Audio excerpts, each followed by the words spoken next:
En Colombia, la censura y la autocensura son una problemática vigente en los medios de comunicación y en los periodistas.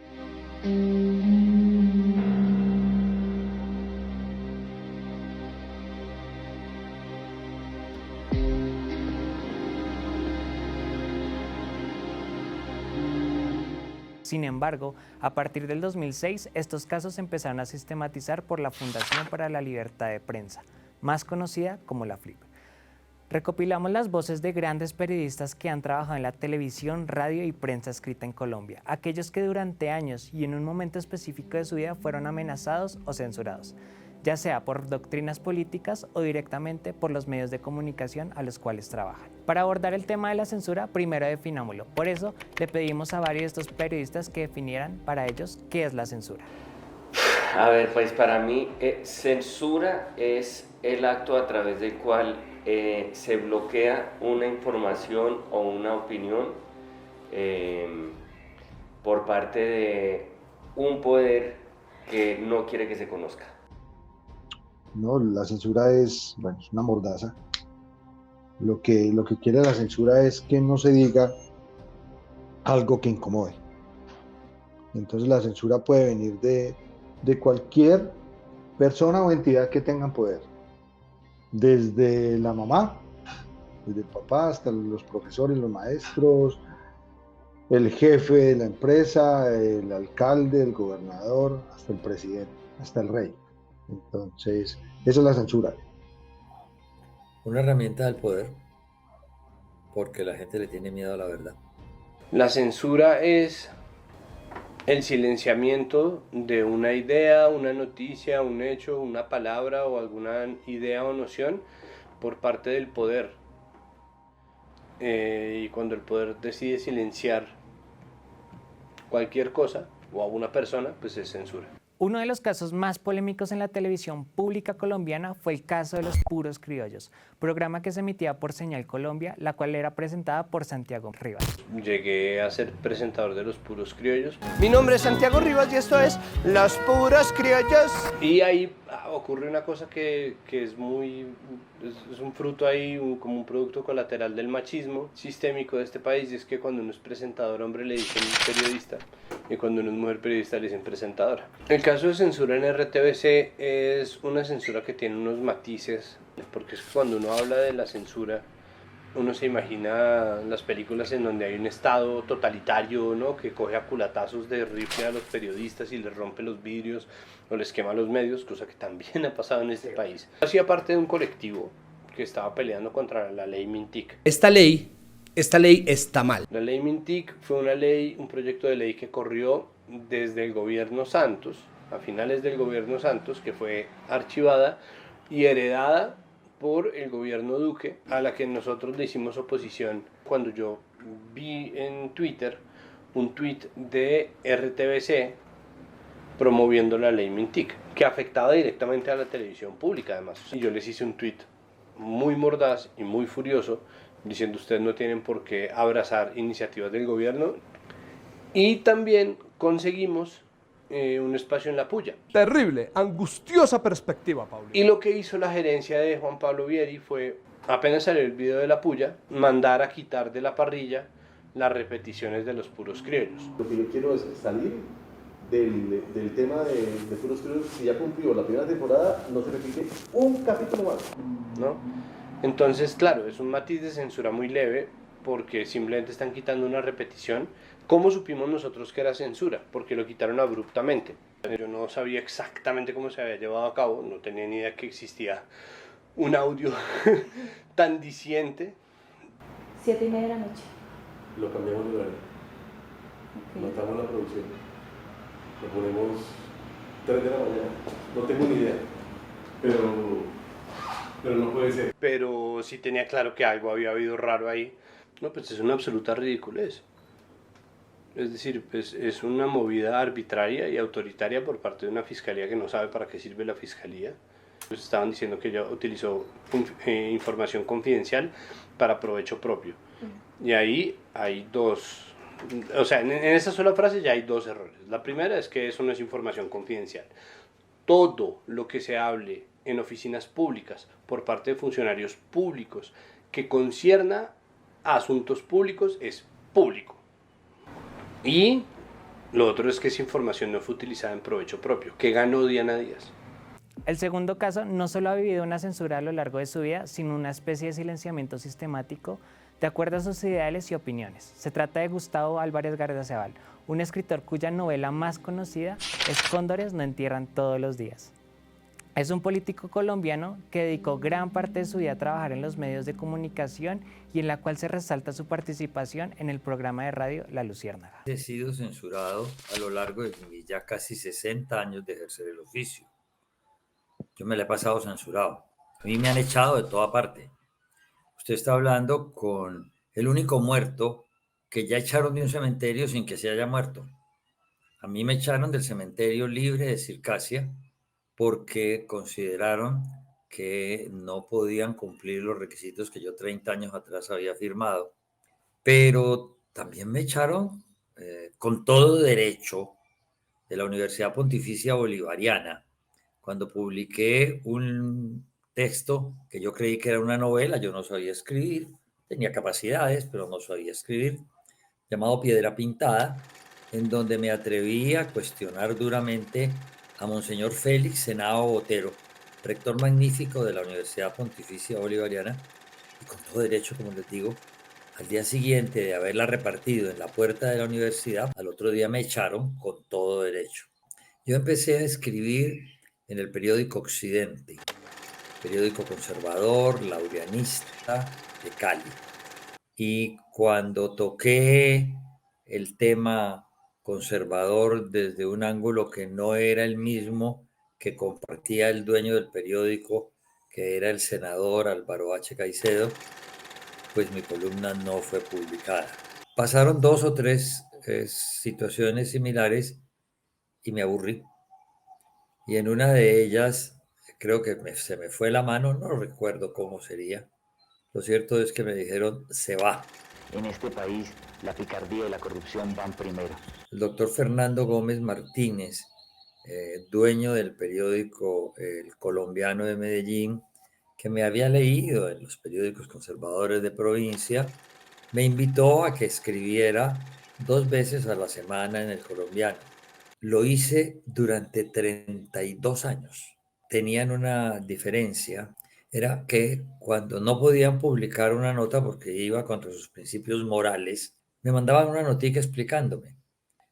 Y las tengo clasificadas en un folder especial porque me devolvió muchas y me daba gratitud ver cómo el Señor me decía, sabes, Gustavo, que esto no puede publicarse.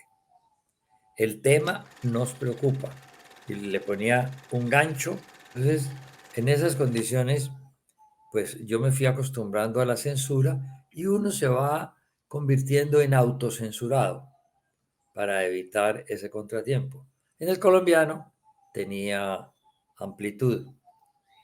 Lo hice también en La Patria de Manizales, cuando hice las famosas denuncias con 3 años de anticipación del descuido en que se tenía el volcán del Ruiz y lo que iba a pasar. Por ahí las he publicado en una novela que ha tenido mucho éxito, Los sordos ya no hablan, en donde se dice claramente lo que iba a suceder y los sordos no oyeron, y entonces ya no hablan porque murieron. Y un día resolvieron no publicarme y no me dijeron más, no me dijeron ni adiós, entonces no volví a publicar y creo que fueron mis acusaciones sobre el volcán del Ruiz las que generaron esa protesta generalizada. En el colombiano, donde me habían resistido, donde yo había resistido, estaban en algún pretexto de campaña y yo escribí una nota sobre la posibilidad de que el fiscal Gómez Méndez fuera candidato presidencial. Y hice una radiografía de él y la consecuencia fue terminante. El periódico, por medio de Ana Mercedes Gómez, me escribió una nota diciendo que prescindía de mis servicios. Ahí terminaron 32 años en el altar del sacrificio del doctor Gómez Méndez. Lo que me honra, pues el doctor Gómez Méndez fue la persona que también me censuró cuando empecé a ejercer la política, y entonces me abrieron un proceso por haberle vendido una estatuilla a la mujer de un narcotraficante. Y lo que necesitaban era frenarme, lo lograron. Cuando decía que cuando llegué a la Luciérnaga, pues montamos con Peláez un programa realmente muy delicioso. Gozamos muchísimo, tanto él como yo, como buena parte del elenco que estaba allí y sobre todo los oyentes. Y obviamente Caracol pues tenía como asesor fundamental al yerno de Peláez, que había sido secretario privado del presidente Santos y tenía una gran relación con él. Entonces comenzaron a protestarle por intermedio del yerno a Peláez para que no me dejara decir tanta cosa que yo decía en la Luciérnaga, que en ningún momento ni era mentira, porque todo lo demostraba papel en mano. Apretaron tanto que se le volvió incómoda la situación a Peláez dentro de su casa. Peláez se reúne conmigo y me dice: en julio, yo no voy a ir más, voy a presentarle renuncia, a ver si nos dejan más libertad, me quitan este dolor de cabeza y podemos avanzar. A la semana siguiente me llama y me dice: mira, ya estuve con ellos y ¿sabes cuál fue la respuesta? ¿Qué día se va? Y el 24 no me llamaron porque era Navidad, pero el 26, que era día hábil, yo estaba en mi apartamento de Cartagena cuando recibí la llamada de Gustavo Gómez diciendo que él asumía la dirección de la Luciérnaga, pero que él no podía trabajar conmigo.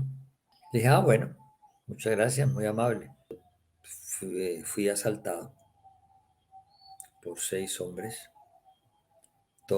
5 de ellos con pistola 9 milímetros platinada. Nos amarraron a la viejita que hacía el aseo y a mí. A mí no me amarraron, me sentaron en una silla y me pusieron la pistola aquí. Durante 1 hora, mientras me vaciaban los computadores, esculcaban en toda la casa y finalmente se llevaron la plática de mi billetera cuando la devolvieron con los papeles. Eso obligó a que me pusieran escolta y me tuve que aguantar una escolta durante muchos años. Pero aquí estamos, censurado y gozando, diciendo lo que pienso. Julio César González, más conocido como Matador, el caricaturista que ha trabajado en diversos medios de comunicación como El Tiempo, Semana, Sojo, Don Juan, entre otras, también ha pasado por temas de censura y amenazas. En especial estamos viviendo una campaña política y en las campañas políticas se manejan muchos intereses y se manejan muchas pasiones. En la campaña política del 2018, que yo empecé a dibujar a Iván Duque como un cerdo, empezaron a arreciar desde el Centro Democrático comunicados y mandaban a decir insultos y ese tipo de cosas, hasta que llegaron amenazas de muerte. Incluso de un partidario del Centro Democrático de Cali, ha llegado y con fotos con todos los líderes del Centro Democrático. Fue una época tenaz porque aparte de eso también llegaron otro tipo de amenazas de otro tipo de gente. Entonces, uno al principio obviamente no va a decir, yo estaba cagado de miedo, da susto por uno y por la familia. No es lo mismo que en las redes sociales le digan que usted es un hijo de puta. Me mandaban incluso memes con la foto de mi papá enfermo, pero uno tiene que entender que eso no lo controla uno y lo que tiene que hacer es tomárselo con humor. Pero una amenaza de muerte ya transgrede el código penal y puede que esa persona en el fondo no quiera hacerle algo, pero estamos en Colombia y alguien puede retomar esa idea y decirle: sí, matemos a este hijo de puta, como le sucedió a Jaime Garzón y a otros tantos periodistas. La carga emocional debe estar en uno, o sea, en mí, y no transmitirle esa angustia a la gente que uno quiere. Obviamente ellos se van a angustiar, claro. Dicen: ahorita van a matar a este marica, ¿cómo hacemos para el entierro? Y todo ese tipo de vainas, pero bueno. Morir en Colombia es una de las vainas más fáciles. Obviamente uno no puede ser estúpido y pensar que en un país como estos se pueda decir lo que se puede decir. No deja de ser, no deja de ser esperanzador el hecho de que la caricatura sea un vehículo para llevarle un mensaje a la gente, para abrirle un poco los ojos de todo este mierdero que pasa en el país. Yo creo que la caricatura no debe tener límites, al igual que el humor. Blado dice que no existe la censura, sino una censura previa. De pronto en estos últimos años, en los últimos 10 años, con la aparición de las redes sociales y estos grupos minoritarios que se ofenden por todo, muchas veces uno caza peleas con esos grupos. Porque siempre que usted emita su opinión a través de una caricatura o a través de la palabra hablada o escrita, siempre va a haber alguien que se va a ofender. Siempre uno va a ser el hijo de puta para alguien. Pero nosotros tenemos un derecho que es la libertad de expresión. Pero bueno, de todas maneras, uno al principio no duerme, uno piensa todo el hijo de puta día. Cuando uno coge el carro, dice, bueno, me pueden matar aquí. Esperemos que no pase nada, pues. Como hemos podido notar, ser periodista o trabajar en un medio de comunicación en Colombia no es tarea fácil. Contar la realidad de lo que pasa en el país puede llegar a ser como atarse una soga al cuello. En el 2020, los Reporteros Sin Fronteras, quienes son una organización no gubernamental que tiene como objetivo defender la libertad de prensa a nivel mundial, coloca a Colombia en el puesto 130 de 180 países en su índice de libertad de prensa. Esto nos dice, y junto a otros relatos que ya hemos escuchado, que en Colombia es un país donde la censura periodística es una problemática real y vigente que lleva años en el periodismo colombiano. Combatirla es nuestro deber.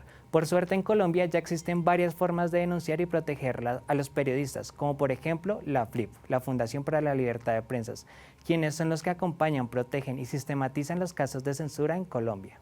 Tanto periodistas como ciudadanos estamos en la misma lucha, en la lucha por la libertad de prensa.